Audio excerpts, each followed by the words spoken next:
YCP పాలనలో తిరుమల వెంకటేశ్వర స్వామి పవిత్రతను దెబ్బతీశారని CM Chandrababu Naidu ఆరోపించారు. ఈ వ్యాఖ్యలకు వైసీపీ ఎంపీ వైవి సుబ్బారెడ్డి కౌంటర్ ఇచ్చారు. వైసీపీ పాలనలో ఎలాంటి అక్రమాలు, నీచమైన కార్యక్రమాలు చేయలేదని అన్నారు. దీనిపై చంద్రబాబు ప్రమాణం చేయాలని సవాల్ విసిరారు.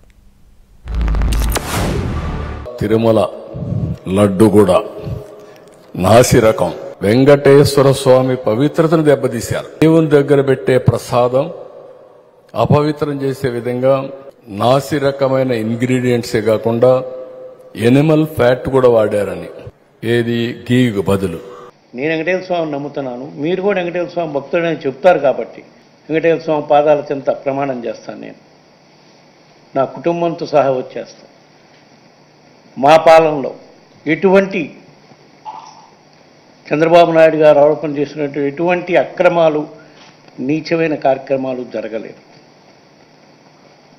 మీరు ఏదైతే నింద మోపారో మీరు దానికి కట్టుబడి ఉన్న పని అయితే రండి, మీరు కూడా ప్రమాణం చేసి చెప్పండి.